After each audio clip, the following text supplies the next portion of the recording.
বই কেবল কাগজের পাতা নয়, বই একটি জাতির দর্পণ। আর বাংলাদেশের মানুষের কাছে অমর একুশে বইমেলা কেবল একটি মেলা নয়, এটি আমাদের অস্তিত্ব, আমাদের ভাষা আন্দোলন এবং আমাদের আত্মপরিচয়ের উৎসব। প্রতি বছর ফেব্রুয়ারি মাস জুড়ে চলা এই মেলা কিভাবে শুরু হয়েছিল, কেন এটি সারা বিশ্বে অনন্য, আজকের ভিডিওতে আমরা জানবো অমর একুশে বইমেলার সেই গৌরবোজ্জ্বল ইতিহাস। বইমেলার গোড়াপত্তন হয়েছিল খুব ছোট পরিসরে। 1972 সালের 8 ফেব্রুয়ারি, দেশ স্বাধীন হওয়ার মাত্র কয়েক মাস পর। প্রকাশনা সংস্থা মুক্তধারা প্রতিষ্ঠাতা চিত্তরঞ্জন সাহা ঢাকা বিশ্ববিদ্যালয় সংলগ্ন বাংলা একাডেমি প্রাঙ্গণে চটের ওপর মাত্র 32টি বই সাজিয়ে বসেন। এই বইগুলো ছিল মুক্তিযুদ্ধের সময় কলকাতায় অবস্থানকালে প্রকাশিত বাংলাদেশি লেখকদের বই। সেই ছোট্ট উদ্যোগটি আজ বিশাল এক মুহিমে পরিণত হয়েছে। 1972 থেকে 1976 সাল পর্যন্ত চিত্তরঞ্জন সাহা একাই এই মেলা চালিয়েছেন। পরবর্তীতে 1978 সালে বাংলা একাডেমি আনুষ্ঠানিকভাবে এই মেলার সাথে যুক্ত হয়। 1984 সালে মেলার নামকরণ করা হয় অমর একুশে গ্রন্থমেলা।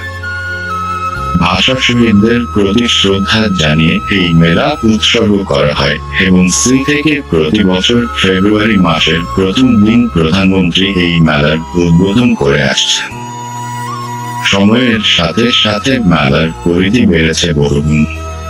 এক সময় মেলা কেবল বাংলা একাডেমি চত্বরে সীমাবদ্ধ থাকলেও এখন তা বিস্তৃত হয়েছে বিশাল সোহরাওয়ার্দী উদ্যান পর্যন্ত।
আপনার নামটা? আব্দুর রহমান।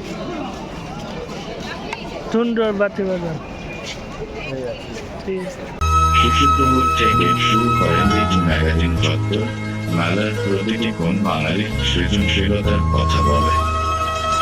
লেখক পাঠকের সরাসরি মিলন মেলা এই বইমেলার সবচেয়ে বড় সার্থকতা। পৃথিবীর ইতিহাসের ভাষার জন্য জীবন দেওয়ার নজির কেবল বাঙালিরই আছে। সেই একুশের চেতনায় উজ্জীবিত হয়ে বইমেলা আজ আমাদের সংস্কৃতির অবিচ্ছেদ্য অংশ। নতুন প্রজন্মের কাছে বইমেলা মানেই নতুন বইয়ের ঘ্রাণ, পছন্দের লেখক, অটোগ্রাফ আর প্রিয়জনদের সাথে এক টুকরো আনন্দ। এটি কেবল কেনাবেচার জায়গা নয়, এটি বাঙালির বুদ্ধিবৃত্তিক জাগরণের কেন্দ্রবিন্দু। অমর একুশে বইমেলা আমাদের শেখায় মাথা নত না করার শিক্ষা। বই পড়ি, বই কিনি এবং সুস্থ সংস্কৃতি চর্চায় সামিল হই।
আজকের ভিডিওটি আপনাদের কেমন লাগলো কমেন্টে জানান।